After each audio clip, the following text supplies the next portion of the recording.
Good morning, everyone. Welcome to our seminar today titled Preparing Your Building for Civil Unrest.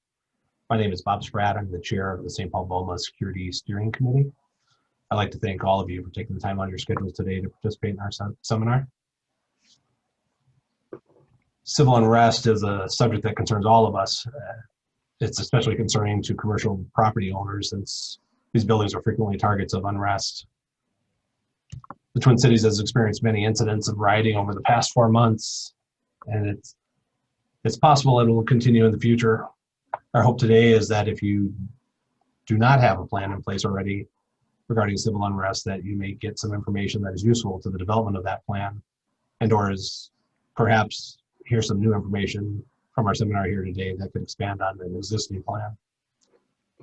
With us today is Michael Rozin. Many of you know Michael. Michael founded Rozin Security, which is an internationally recognized security consulting firm. His team recently conducted a security study of downtown St. Paul, which has resulted in the Fusion Center initiative. Michael is here to talk about a potential civil unrest in the Twin Cities and what you should know to be doing to prepare. Before we get started, the seminar is scheduled for 1 hour. You can ask questions of Michael during the seminar. To type a question, click on the Q&A icon. If you want to speak, click on raise your hand and you'll be unmuted so that you can ask a question.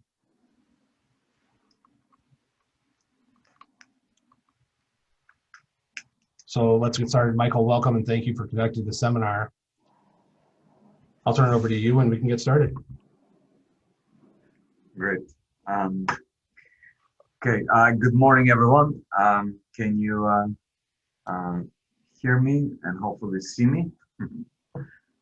Can you hear me and see me okay? Just to confirm? Yes. Okay, great, thank you. Excellent. Again, thank you very much for joining, and thank you Boma for Joe and Bob for hosting this webinar. I think it's great to see that our community has taken proactive steps to prepare for potential another wave of civil unrest. And so the goal of this 1 hour is to give you, I won't talk about myself anymore here, I think you heard enough about me. The goal of this webinar is to kind of go over potential threat models of what could transpire during the elections week, potential implications, security implications as a result of what transpires, discuss some risk management strategies and best practices, right, for addressing what could transpire, designing a security plan, what it should look like, as well as addressing the topic of emergency preparedness for the civil unrest. Hopefully this is going to be useful for you. And as mentioned earlier, feel free to submit your questions, feel free to raise your hand. We'll make this interactive and I'll try to answer as many questions as I can as we go through. But with that in mind, I will jump through. Again, I think most of you know I have this Israeli background and my English is still not good and accent is thick. So again, feel free to throw a question if there's something that you would like me to clarify, slow down, or anything at all, or translate what I said, I'll be happy to do so. Okay, so I'll jump in. We're going to start with the idea of election outcomes and the security implications as a result of those outcomes. The way we look at the upcoming elections, there are 3 possible scenarios. Scenario number 1, on November 3rd, we have a decisive Biden victory, or scenario number 2, on November 3rd, we have a decisive Trump victory. And scenario number 3, on November 3rd, we do not have a result. We do not have a result because of a number of reasons. Reason number 1, because there might be a situation where many more votes needs to be counted due to mail-in ballots. Significant uptick in those mailing ballots this year due to COVID-19, or simply the results are announced but are contested by either candidate.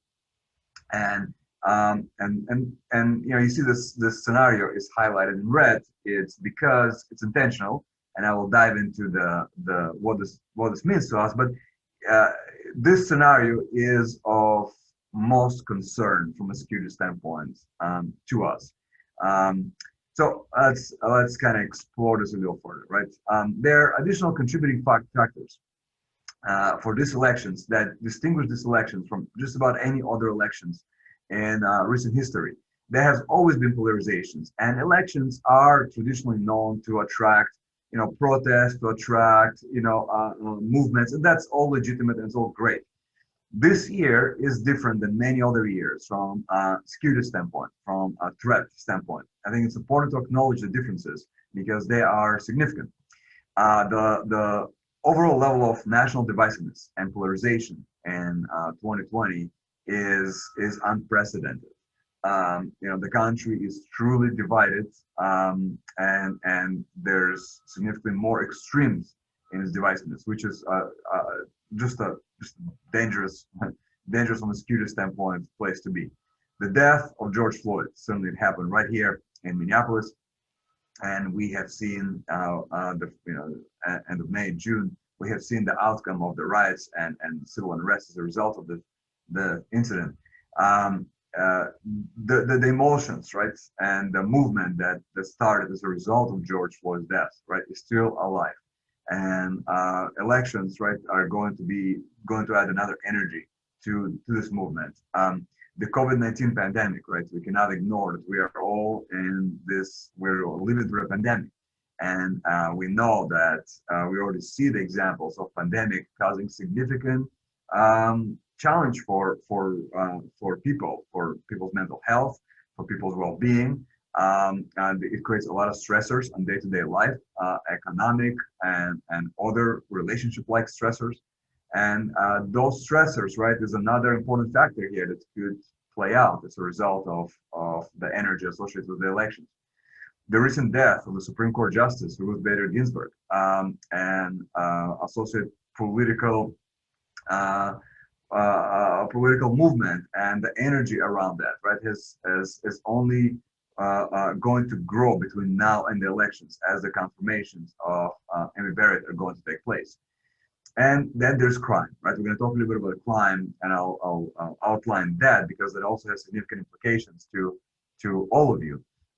But there is a truly unprecedented spike in crime in Twin Cities, right? We every year, right? So some years we have things go down, some things go up. This year, and certainly since the death of George Floyd, the crime spike in particularly in Minneapolis and also in St. Paul, not to that extent, but it's certainly going up.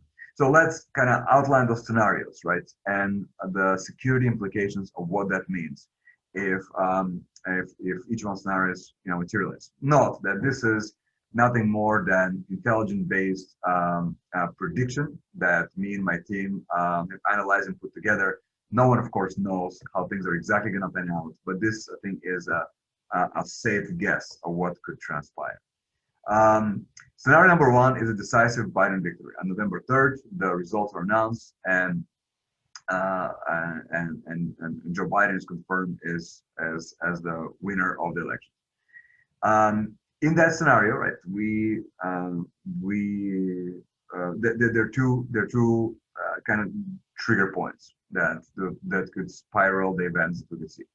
Trigger point number one would be Donald Trump, that President Donald Trump could certainly add the rhetorics and argue that the elections were, there were fraud. There's fraud involved. The results are not real results for whatever the reasons are. And that kind of rhetoric, right, could ignite the outright extremist groups, right, that have already said that they will be willing to take an action. And specifically, the groups that we're talking about is organizations like groups like Boogaloo Boys, which you have seen their presence over the summer, the Three Years, right, the Proud Boys, and several others that are according at least to Southern Poverty Law Center, they are classified as a hate groups. In Twin Cities in Minnesota, right, we have 5 of those groups that are known to operate and be present here. If that happens, right, if the rhetoric from Donald Trump and the right side is that Biden's victory was not real, it was fraudulent. That could ignite those kind of ultra-right that they call it the patriot, like anti-government groups. Now, if that happens, they could seize an opportunity to enact. They would look at it as opportunity to enact their own version of the government, and that's kind of one of the goals that those organizations share. In this case, right, the targets, right, their targets will be both government establishments and government officials, as well as companies and corporations that openly pledge significant support for the DFL and for Joe Biden. And so those organizations, executives, corporations would be a legitimate target for organizations like this. Now, the concern, of course, is that the right-wing anti-government groups, right, what we know from their operational capability is that for most part, they are well-armed, and you know, it's a very different profile from kind of the radical left extremist groups, right? They are significantly more armed, significantly more organized, and potentially significantly more dangerous if they were to take up to violence. So that's scenario number one. Scenario number two is decisive Trump victory. If that was to transpire, right, on November 3rd, that result is announced that Donald Trump won the elections decisively. The likely, if that happens, the protest here is not going to come. It's not going to be triggered necessarily by Joe Biden. It's going to be more triggered by the left extreme organizations, right? That's where we can see same type of actors that are involved during the George Floyd protest could resurface and likely will resurface again. We're talking, of course, about Antifa. We're talking about many others, right, that align with that, with kind of this ultra left extreme thinking, and the type of things that we will see is we're likely going to see a significant amount of protests. And as we have experienced in the summer, right, when there's a large protest, it's a lot of energy. The anarchists are getting in the mix with those large protests. And our anarchists are the ones that typically starting the riots. And the riots is followed by looting and violence and more. And so that is, you know, if that scenario plays out, it's very likely that we'll see in Twin Cities large protests. And on the back of those legitimate protests, we could see riots unfolding and looting unfolding. So that is a scenario number two. Now, while those scenarios don't seem particularly happy, I think they are a lot less dangerous than the scenario number three. Scenario number three is, you know, from a security standpoint, is the most concerning scenario, where the election results are delayed and or contested. And the concern is that the duration of time, right, that it's going to take for the election results to be announced, whether it's because the ballots needs to be counted or because the case needs to be brought up all the way to the Supreme Court, whatever the outcome of that, the duration of time until the results are announced is going to be highly turbulent and likely violent, because it creates a situation where it allows both the far right extreme groups and the far left extreme groups to clash, and not only attack the same targets that I discussed, but also attack each other, and that could be very, very, very, very dangerous for this country, and certainly dangerous to us in Twin Cities. So that is the kind of the scenario number three, and that is ultimately the worst case scenario, I think. And we have already seen, right, significant preparations, I think, on both sides. For our analyst team is actively looking around, and we have seen preparations on both sides, left and right, for this possible situation. And you know, on top of that, right, it's kind of overlaying the crime, right? As I mentioned earlier, you know, the crime in Twin Cities has spiked, and after the death of George Floyd. St. Paul specifically, right, 144 people have been shot in 2020. 23 homicides. It's a 52% increase compared to the same time in 2019. Close to 1,500 shots fired, over close to 240% increase in the amount of shots fired in the city. Overall, nationwide and even locally, right, the criminal elements, they seize the current anti-police rhetoric and narrative to seize this moment and self-profit. Assaults and robberies, carjackings have increased, and overall criminals are more, they're emboldened and they're looking for easier targets throughout this. Now, overlaying this with the elections, right, and the protests and the chaos, right, it's a safe bet that the crime elements will be out there and looking for opportunities, as they have been ever since George Floyd, but just more so because there'll be a lot more of it during the time. So specific risks to commercial real estate. We're talking about rioting, we're talking about looting, arson, vandalism, violence that could materialize in many sorts. A lot of cocktails we've seen being deployed, improvised explosive devices. There's a specific concern when it comes to attacks on emergency, first responders, emergency services. During that time, right, it's important to know that it's very likely that police, EMS, fire, they could be very much, not only they could be tapped with amount of incidents they have to handle, they also could themselves find to be the center point as a target, which, and what it means to you, right, is that potentially during that week and time that the availability of first responders and emergency services would not be the same as it is today, and you have to prepare for it. We have seen information leading us to believe that there's a potential for attacks being carried out on communication infrastructure. The fiber optic cables, the cell towers, is a way to create form of anarchy and disrupt communications, right? We have to prepare for potential situation for a short amount of time. If things escalate, we might lose the typical communications we rely on, right, our cell phones. Cyber attacks are likely to increase, coming from both sides, left and right, targeting the targets that they seem legitimate targets as on opposing camps. And then also reputational attacks, right, for organizations, businesses, tenants of yours that have explicitly support one political party or the other. There is a valid concern for attacks being staged to extract sensitive information to or just simply fake information out there in such a way that it shows that potentially one of your tenants, right, is being directly involved in falsifying the results of the elections, or paying some anarchists to do X, Y, and Z things. The idea is to carry both attacks on the validity of the elections as well as attacks on the reputation of certain company or entity. So that is something that we also have to consider. Now, with that, right, I'll start switching to what we need to do between now and then ultimately open for questions. But we have to approach it based on risk, right? It's impossible for us to be prepared and to tackle every single possible scenario here and have enough measures to ultimately protect yourself from every single possible outcome, right? It's just impossible, right? There's no such thing as a 100% security.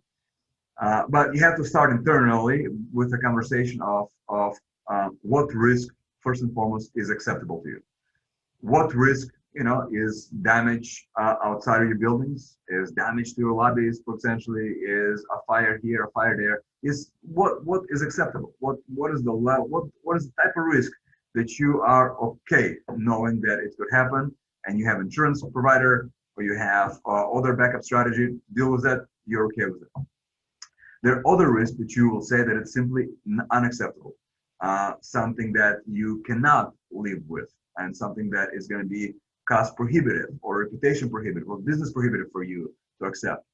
And for that standpoint, right, when you define risks that you cannot accept, you have to plan for those risks right now. And the plan has to start with the thinking of, is there a way for me to mitigate it, right? And I'll talk about the mitigation strategies here momentarily. Is there a way I can transfer this risk, right, to someone else? Can I avoid it in its entirety? Maybe I can close the operations of my buildings for the duration of the elections week or the days after. That helps me avoid the type of risk that I'm not comfortable handling. For example, damage to your tenants, to the people themselves in your buildings. And so that conversation, I think the risk strategy that you're going to follow needs to happen very, very soon, I think, and you have to be very clear on what is acceptable risk to you and what is not. And the risk that is not acceptable, you have to prepare for it and act on it right now. There's a couple of quotes here before I jump to the specifics of what and how we should be thinking. Is the hope is not a good security strategy. It never has been. And so making a plan, right, and making a plan that it's feasible, that you can act on right now, it's just absolutely critical for you, so you don't find yourself in the last minute, right, with those scenarios materializing in front of your eyes, and you haven't thought through your strategy and have to make a plan right then and there. That would be probably the worst case scenario for your business. The other quote for Sun Tzu, right? Maybe you heard this quote before, right? Is that a strategy without tactics is the slowest route to victory, right? And tactics without strategy is just a noise before you're losing it. So you need both. You need effective strategy, risk strategy, and you need specific tactical measures in place, right, to be successful in acting the strategy. So let's talk about those tactical measures, right? Generally speaking, right, there are 4 key elements of every security plan that you have to consider, and specifically for this civil unrest, upcoming civil unrest. One is information, access to real-time information that you can rely on, information that is accurate, information that can make you and the decision makers in the organization and your clients, tenants, being aware of facts on the ground. Access to information is I cannot emphasize, and we've been very involved during the civil unrest here ever since George Floyd, not only in Twin Cities but actually throughout the country. This one piece, the information, is so critical. So we'll talk about what does it mean from a tactical standpoint. Operational security, right? Having effective security personnel and good people who can make good decisions, establishing critical procedures and protocols now ahead of time is essential. Technology that can assist you and support you, and some physical measures that could be invaluable, right? If you act on them right now and you have them in place before bad things start transpiring. So when it comes to information, right, you creating a situation in which you have the ability to have access to real-time information and know all protests and large gatherings that are going to transpire during this time, it's absolutely critical. I would suggest, whatever is, whether you have your analysts, whether you partner with, you rely on local law enforcement or a state fusion center, or you contract a company that can provide this for you. You should certainly invest in it and have a plan of how you're going to be providing, how you're going to get a real-time information. Even now, before the elections, which I think it's highly recommended for you to have access and know all the likely gatherings and events that could transpire, because knowing that could help guide your decisions, what you're going to be doing with the building. So it's important that you're staying informed.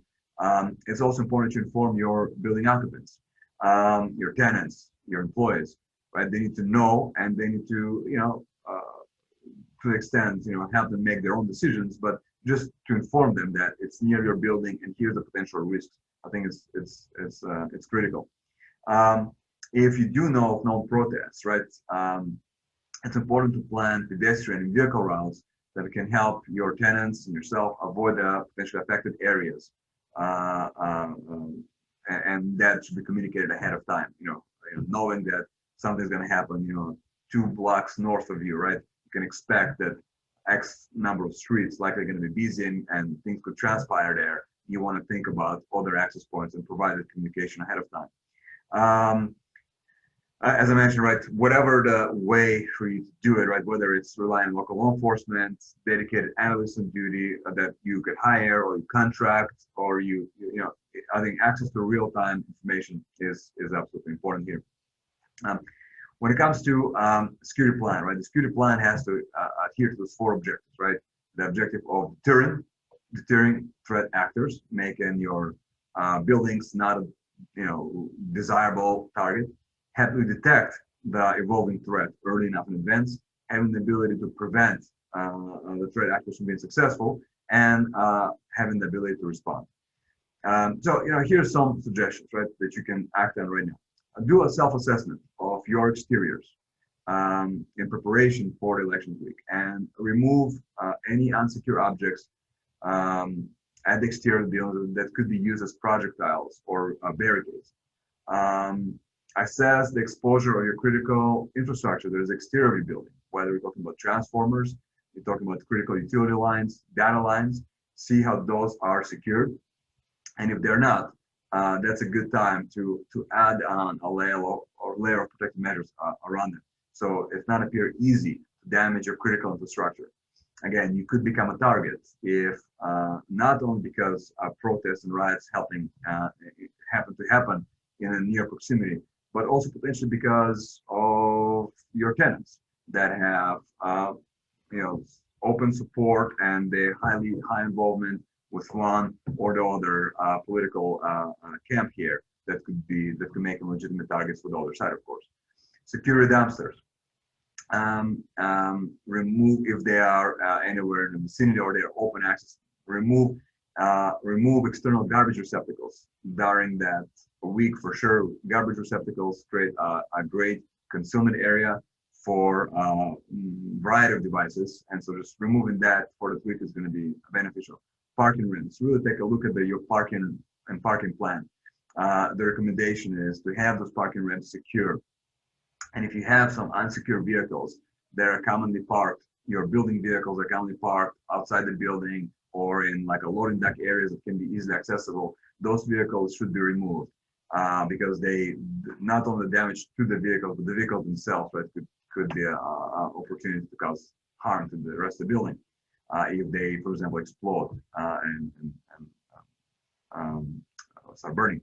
Right. Additional physical measures.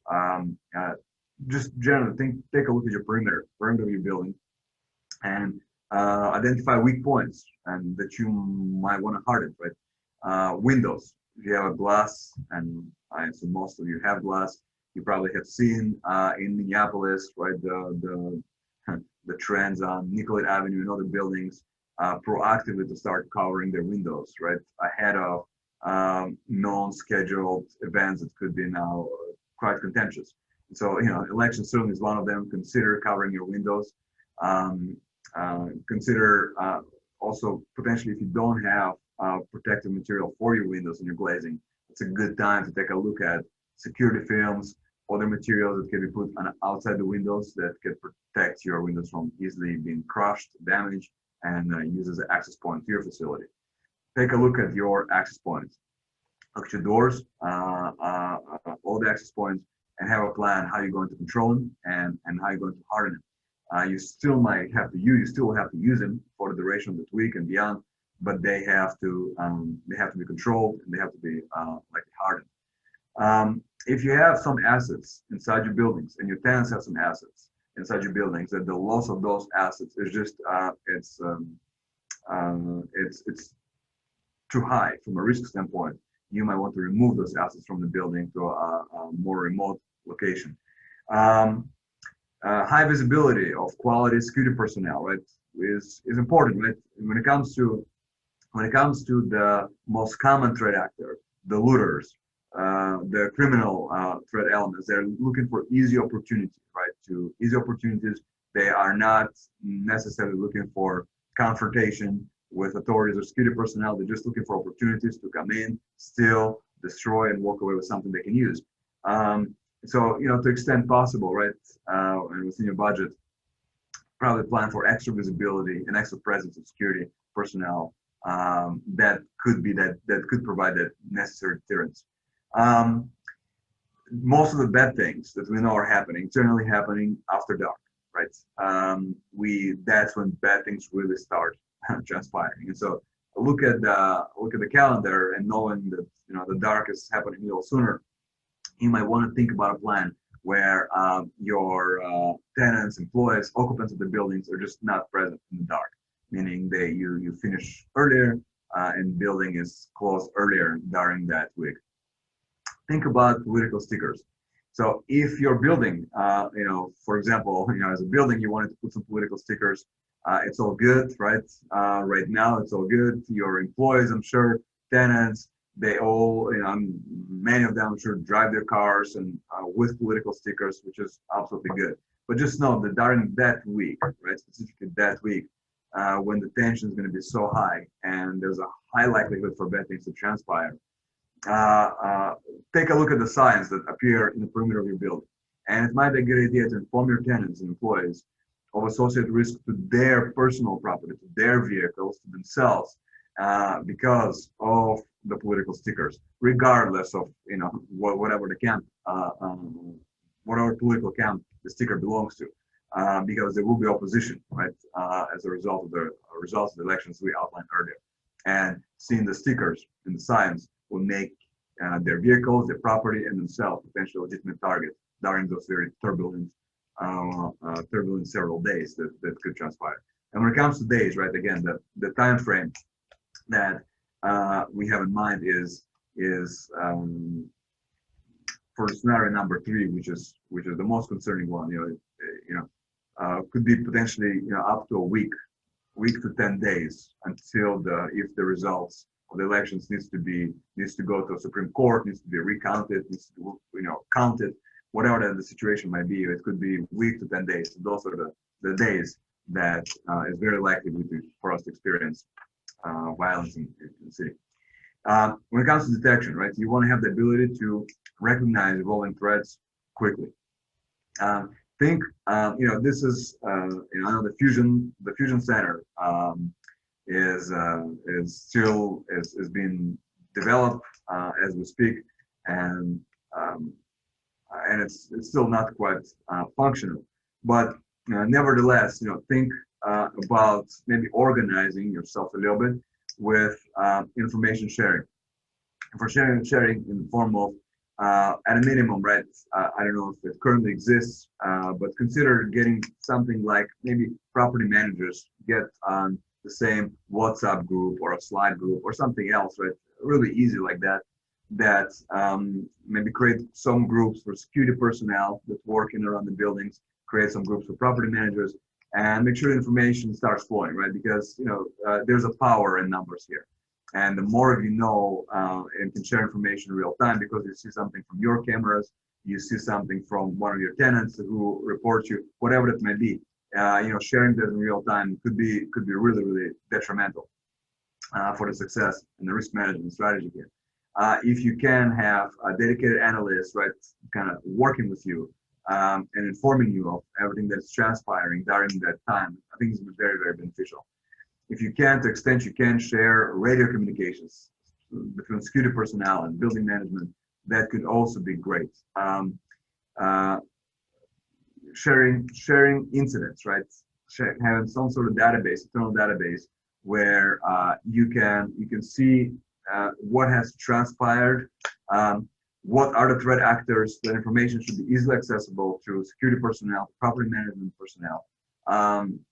So if this person is associated with extremist group, and just yesterday it's likely that's the description of the person who caused damage to the building, and today that person, you see it in your building, you probably want to take an action, but you're not going to know it unless you have a central platform for sharing threat information.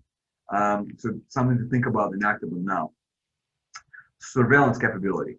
Right, there are some easy ways, right? I know the Fusion Center is going to do it, and will be able to provide that very much necessary service for you. But there are other easy ways to do it. For example, in Minneapolis, the Downtown Improvement District, right? There's a platform now that's being widely used, Fuses, and Fuses provides that capability where you can easily integrate. It's just exterior cameras. You can tap into city cameras. It's really not complicated. The integration can happen really quick. And so I suggest maybe taking a look at that, taking a look at this company. I'll be happy to connect you with the right people if you would like to during the questions. But sharing external cameras and your buildings having the ability to see what's happening in between the streets and the periphery of the streets it's critical. It's really critical, especially when incidents could become volatile so quick. You know, from a prevention standpoint, right? You want to think about, you know, again, like having materials on your doors and windows that can prevent access to your facilities. Think about concrete barriers and other vehicle calming features, specifically when it comes to your main entry points, right? And any other parts of your building that are accessible and vulnerable to a vehicle intrusion. We have seen vehicles have been used now way too much and too often to ram into protesters, to ram into people, to ram into buildings. And you know, this is the kind of scenario you don't want to see. So you know, if you have your main entrance right on this intersection, and there's a direct vehicle path, you know, it might be a good idea to rent a concrete barrier to just for that week and put it in and around your vulnerable points, so the vehicles, you know, won't be able to drive in your building, and you're also protecting the people, of course, in your lobbies. Think about internal segmentation. Again, if you say, you know, if my lobby gets accessed and breached and there's an incident there, I can deal with that. We have fire system, we have, you know, there's going to be some damage, but insurance is going to cover most of it, and it's likely going to be fine. But if they get to one of my tenant spaces, right, there is going to be a very different risk for me, and I cannot tolerate that risk. And so you might want to think about what are internal segmentation, what internal controls you have inside your building that would prevent threat actors to getting further.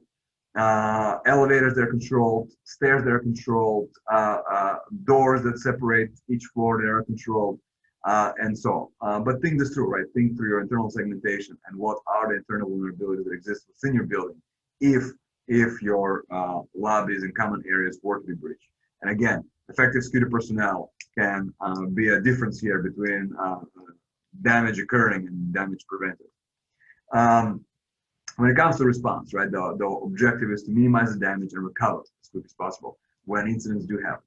Our typical objectives, right, of emergency response is life safety, stabilization of the scene, and property preservation.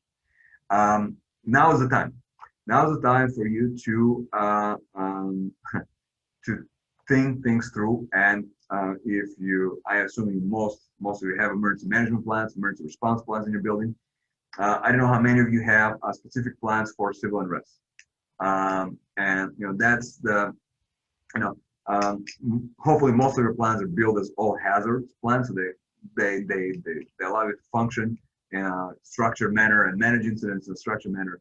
But think through the civil unrest situation and if and when it impacts your building. You want to put together a plan. Doesn't have to be complicated. Doesn't have to be, you know, some big long book that has no meaning. It could be one page. A one-page effective plan will go a long way if you just sit down as a management team, think this through, and create a civil unrest emergency response plan for your property. It could pay dividends for a long time. Once you have this plan, train your staff, because a plan without training is just that. It's just a document that has no meaning, it has no operational validity to it. So train your personnel on the plan, and if you can, conduct several tabletop exercises, internal tabletop exercises, where you can create a scenario or two of, you know, we have a protest across the street, things escalate, we have a situation like that. And now, you know, how are you going to function, right? Who makes what decisions? What are the immediate priorities? Going through this motion right now and dry running it before you're in the week of elections would go a long way. During I have some anecdotal stories here. I have heard so many times that we during the civil unrest in Minneapolis and a couple other cities, some of our clients that we are supporting have said, right, at that point, they said, you know, I wish we had thought this through before, because that lack of coordination, the lack of ability to make the right decisions at the right time, created a situation where the damage got bigger and grew, and ultimately, you know, to some businesses, it became almost catastrophic. And so investing in civil unrest plan, emergency management plan, right now in the month of October is just the right thing to do, and I highly encourage you to do so. And then think about business continuity plan for your building. What does it mean if there is incident, right? If if there's a significant damage to your building, um, uh, what kind of services you'll be able to still provide, what services you cannot provide. If there's a situation um, in which the part of the areas in which your building is located is simply inaccessible, right? And you cannot be there.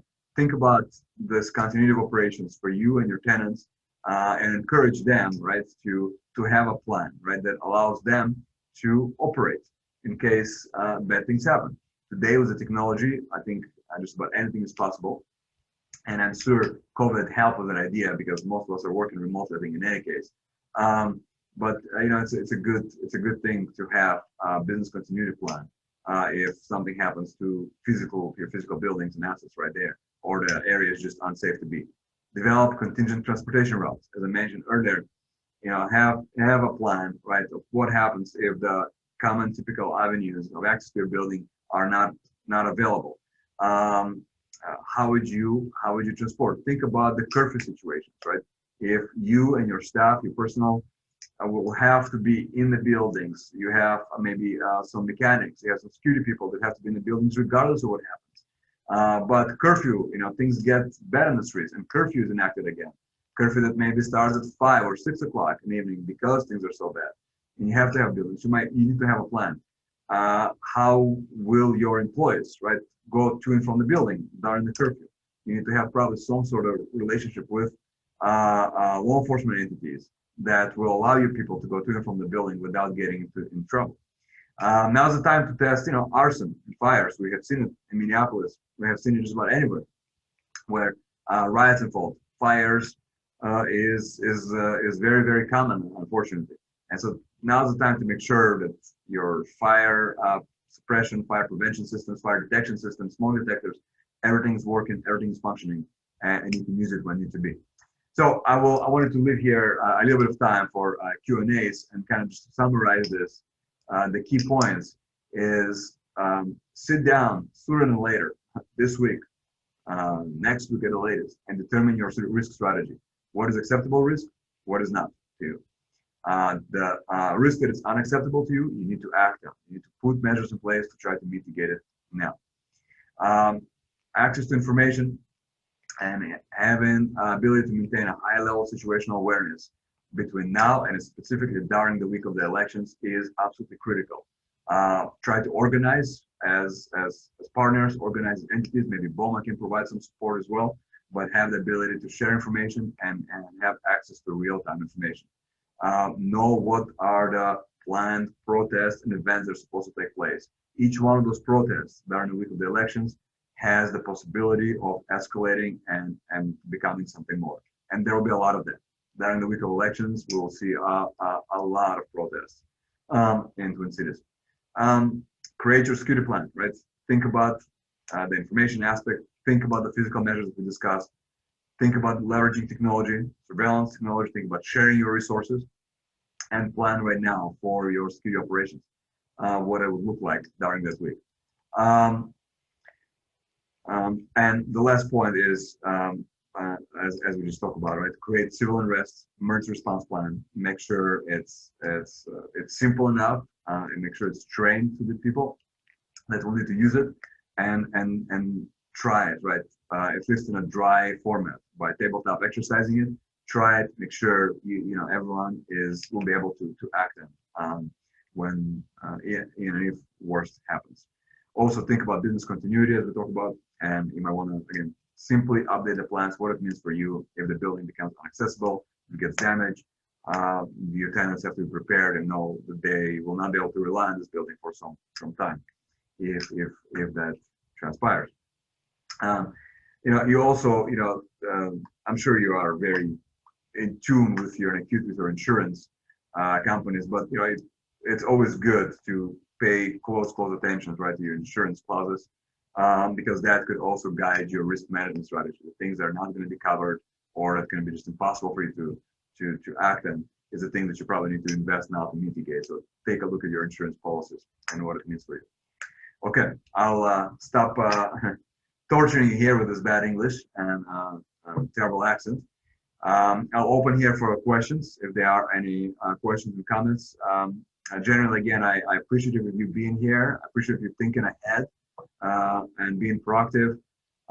You know, it's a little dark areas we're going through, but I'm sure on the back end of it, things will get better and we'll be good again. 2020 will end and we'll be in a lot better era. So with that, I'll open for any questions.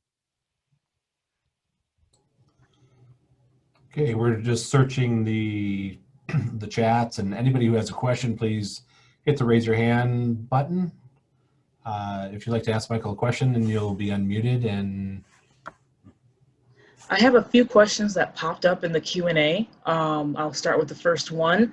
It says, Michael, do you have any intel of more aggressive TTPs of any of the VE groups? For example, BBIED or vehicle versus people attacks? You know, the information that we have, right, from that standpoint, right, shows a potential, like in what we have seen just used over the last several months throughout the United States, is certainly firearms, vehicles being used as a weapon. We have seen explosive devices, and we have seen a lot of cocktails, right? That's the type of the common TTPs that we have come across. Okay, thank you very much. I have another one here. It says, do you recommend turning lights on or off during overnight periods? Good question. Yeah, I think from the rioting and looting standpoint, actually, the looters, right, the criminals, they're going after something that they know is going to be there or something that they can see, right? So, you know, if there is, you know, situation where there's assets, right? You have glass windows and there's assets that could be seen, right? I suggest that could be stolen, easily taken, ATM machines, whatever it may be. Those are the areas that you might want to dim your lights or make sure that the windows are covered so it's not easy to see those desirable assets that the crime elements are going after. Otherwise, actually, you know, keeping the lights on as a form of presence and showing that the building is occupied and it could not be an easy target, it's a good thing. But just do kind of the self-assessment and consider removing what appears to be an easy to grab. You know, typically they're going for valuable items, for money, right? ATM machines and such. You know, that's the kind of stuff that you want to make sure that if you cannot remove, you want to turn on the lights so they cannot be easily seen. Okay, thank you very much. Another question is, what is the most common mistake made by buildings with this type of planning? I probably have a laundry list of that. But the common mistake starts with the assumption that this cannot happen to me. That, you know, you're in St. Paul, you're not in Minneapolis, you're not on the main path, you're not next to something that is considered to be a large main gathering square. It cannot happen to me, and you kind of take it as a non-issue, right? You say it's gonna be okay, right? You know, those buildings over there, you know, the buildings that are 5-10 blocks away, they're the ones that are gonna get really the most of it. We're gonna be fine here. So that's one. Secondly, right, what I have seen is just complete, you know, kind of inadequacy of the security function when those things happen. When you know, I have seen, you know, security personnel, right, ultimately, right, not knowing what to do when criminal elements start sniffing around the building or trying to break into the building. They or simply we saw security personnel simply run away, right, because they got scared and they don't know how to deal with the situation, or they're not prepared to deal with the situation. I have also seen situations where where the buildings, right, have put their tenants. Like I have a specific example here in danger, right? There's this building that down in the George Floyd area that has some residential and some commercial tenants, and it was 3 or 4 days after event starts unfolding, and suddenly there's all the indicators are that buildings in the general area will get affected. The building did not make the decision to make to make the call of stopping business or make the call of having their residents put some security measures in place, and the result was a pretty glaring problem that currently, right, this building has lost most of its tenants, as far as I know, both on the residence and the commercial side, because not only the fact the building got damaged, but there was a physical, their tenants got impacted, their residents got impacted directly, and a lot of that could have been avoided if with enough proactive thinking and communication to the occupants of this building. They simply, should have stepped away for a couple of days and returned back when the heat of the moment is gone. I think those kind of decisions were detrimental in this case. Okay, I've got another question here. How effective are the films on windows to prevent breakage/access? Any minimum requirements to be beneficial? Yeah, so when it comes to films, right, there are a number of products in the markets. 3M locally has the 8mm safety film. It's a really good product. There are a number of other products I'm happy to pass on. Separately, feel free to reach out to me. But when it comes to films themselves and their purpose, they are good at delaying access to your buildings, right? They by themselves are not gonna stop it ultimately. When a film is on your building, right, it's gonna take significantly longer, right, to break the glass. The glass is gonna shatter, it's gonna still stay in place. And it's gonna take someone, right, working this for quite a while, right? So, whether it's a hammer or other tool, 15, 20 minutes of breaking, and striking, eventually they'll be able to get in. Now, if during those 15, 20 minutes, that will allow police to respond if they are available. Maybe that will help your security personnel to tackle this problem if you have such. You have to have another mechanism in place. Ultimately, the safety film is just a delay mechanism. It's not completely going to stop people from getting in. There are other, when you couple it with other things like, covering your windows, it's another, it takes longer to break through the plywood, and then you have to deal with the windows, you buy more time. And, there's other products in the market that actually can be put in front of the glass that actually protect the glass from giving in. But just know that, security films specifically, their function is to delay rather than to completely prevent access to the glass. Somebody asked, similar to a previous question, do you recommend keeping street level blinds closed for a building with a lot of perimeter windows? Yes. I have somebody who asked, Julie Petit, can we get a copy of your presentation? That would be really helpful. Yeah, happy to do it. I will send it to Boma. I'll send it to Joe and Bob here, and they can disseminate it accordingly. Okay, thank you. I have a question that I think a lot of property managers may ask a question of is, what is the best practice in terms of evacuation during a civil unrest, and what does that look like? Yeah. So ideally, right? Ideally, Bob, that's a good question. Ideally, right, you don't have to evacuate during civil unrest. If you find yourself needing to evacuate during civil unrest, right, something wrong has happened as is, because ideally you are aware, right, you're aware of the dangerous events that are transpiring. Ideally, you have taken the time to make sure that after dark, no one is in your building to start with. Now, so you don't have to evacuate. And if you know of dangerous events that could transpire, you have taken the measures to inform your people and prevent access to, make sure that there's no one to evacuate to. So if you're finding a position where you have to evacuate during civil unrest, I think to extent your plan already failed. But with that said, if you are there, this is where the contingency thinking comes in when it comes to alternate access, right, and alternate evacuation routes. So that's the kind of things that you need to communicate to your tenants.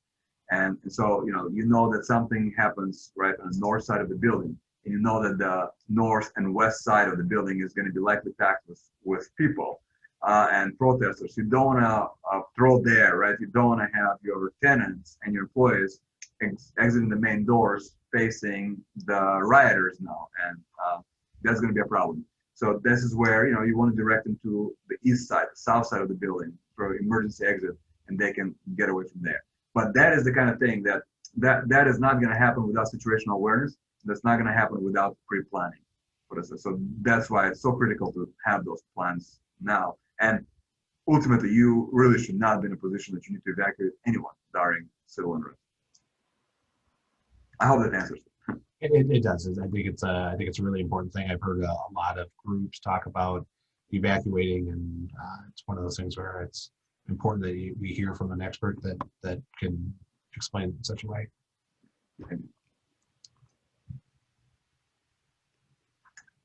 Okay, I see a couple questions. For buildings with extensive glass, is there any method or product to board windows that limits permanent damage to the building, as in like holes and mullions? Yeah, in terms of if the question is directed towards like a plywood stuff and how to install that, right? I have seen several different installation methods where you don't have to like make holes in the building. But the plywood itself, I have seen this being it's a special material that's been glued into, and it's very strong. And so, it's you glue it in, and then you can remove it with a special kind of tool, and there's some cleanup required after you remove it. But I have seen some glue-like material that's being used here on some buildings to cover the plywood if you just cannot afford putting holes in the walls and stuff like that, which I totally understand. And that's also a good idea to get in touch with one of the vendors that sell also safety security film products, and see the number of options that they have. I think that could help. But yeah, there's a glue-like products. If you would like, I know a guy. I do know a company that has done some of this work here for a number of businesses. And I can simply reach out to me. You have my email there. Feel free to reach out to me. I can put you in touch with that company who I know install a number of them here on Nicollet Avenue in Minneapolis, and even by Midtown Gold Market, so they can maybe provide you with some specific product and how to do it. Okay, I believe you touched on this. I think somebody else asked this, but I noticed a question from Joe Sparts, and he's asking, what's the most likely mistake that buildings make when it comes to the type of planning that you're talking about? Yeah, as I mentioned earlier, right? It's not believing that it cannot happen to you, and kind of ignoring it, putting it in a side burner up until you have a problem. That's probably the biggest mistake, right?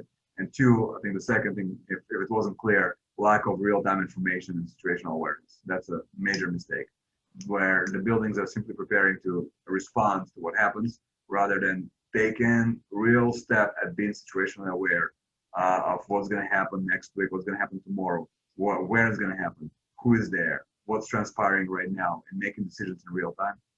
Also, I suggest, right, to the extent possible, right, I haven't made it clear earlier, that for you guys to maybe establish some like an emergency manager and duty type position, someone from your managerial staff to be this emergency manager in duty who is always the first person to call, who is the person to can activate the right procedures and protocols inside your buildings. Someone should be on the clock all the time during those potentially very challenging times ahead of us. So designating someone who is like an emergency manager duty would be a good idea. Oh, okay. Okay. Yep. Just got clarification. So Joe, he was the one who asked that question earlier. It also popped up in my chat. So thank you so much for that reiteration. I see one more here, and it's asking, do you know if the cities have a barrier plan to funnel crowds away from soft or key potential targets? You know, that's a good question. I'm not sure. I'm not sure that they do. In fact, you know, I believe that there's kind of, you know, there's now this throughout the United States, not just Minneapolis and Paul, but you know, the police, the cities are, you know, preoccupied with trying to protect the city buildings and city assets. I personally do not know if City of St. Paul has a specific plan for the downtown St. Paul area in that regard, but I haven't heard of anything. Okay, thank you very much. Any more questions at all for anyone? We're just slightly over. I appreciate everybody taking the time to spend with us today. And Michael, thank you so much for your commitment to our community downtown and your willingness to share this information with us. So with that, we'll close this meeting, and thanks for joining. Have a great day. Thank you very much. Thanks for having me here. I appreciate it.